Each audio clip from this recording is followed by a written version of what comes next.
FishTankTV.com. What up, fish tank people? It's Keith coming at you live on a Sunday evening with a little special video. All my videos are special, but this one is really extra super special. You know why? Because I got 100 subscribers. That's right. Just want to thank everybody for subscribing, commenting, all your good comments and stuff. Pretty stoked. 101 subscribers now, so let's keep that going. And I'm just going to do a quick little video because you've all seen my tanks. I think I'm going to start doing more fishing videos just to change it up because I really like that. But anyway, here's what's going on in my tanks. Super duper planted land. This shit is kind of getting off the hook.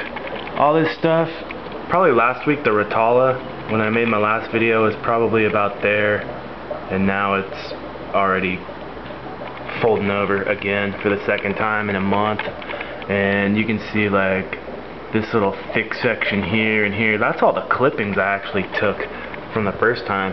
So if you want a solid stem plant that's gonna do pretty well in a dirt tank, Rotala indica is your go-to. I'm gonna go ahead and throw it out there. I really haven't done anything special. I'm not dosing any ferts, no CO2. This is just straight dirt and kind of keeping up on the water changes and stuff. The Ludwigia repens has grown quite a bit, especially this guy right here.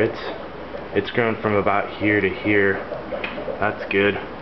Other more tragic news, this tiger lotus, I don't know if you can see that.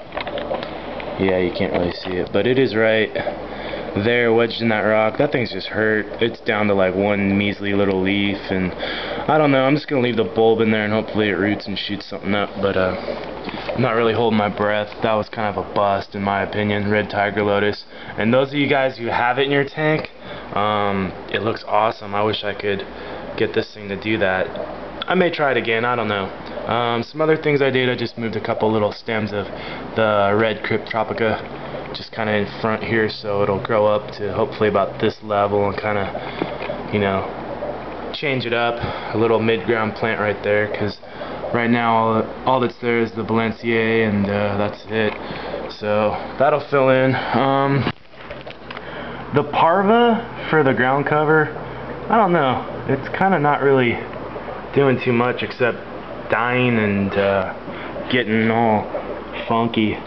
And I guess my shrimp aren't really keeping up, but it's got all this algae on it. I got some blackbeard algae going in this tank, and some other algae too. Been trying to battle that, but kind of figured out all the stuff in the back. It's from, I've been cracking the window to get some sunlight on it, and that seems to be where the algae's growing. So no more real sunlight, just straight artificial light.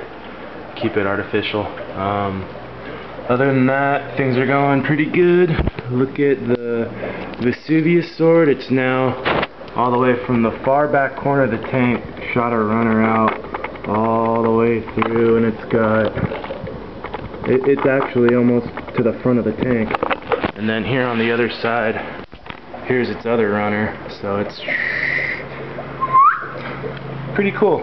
I think the main one's getting kind of drowned out from the Rotala, so I may trim that back, but I really actually kind of like how the Rotala looks, super tall on the side like that.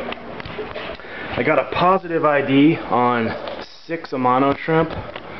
Thought I had like 3 or 4 left, and sure enough I saw 6 of them in one spot, so now I know there's at least 6 in there. I'm for sure I've lost like 3, maybe 4. There may be a 7th one hiding in here somewhere. Lost 1 neon tetra to suicide. I do not have a lid on this tank, unfortunately. And funny enough, right in front of me, it jumped out of the tank, landed on the ground down here.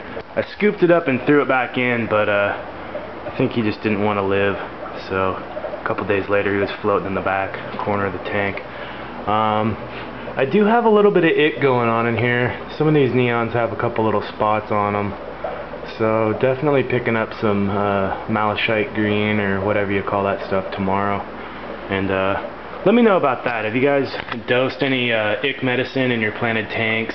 I know if I got carbon in there to take the carbon out of the filter, but What does that stuff do to your plants? Does it have any negative effects?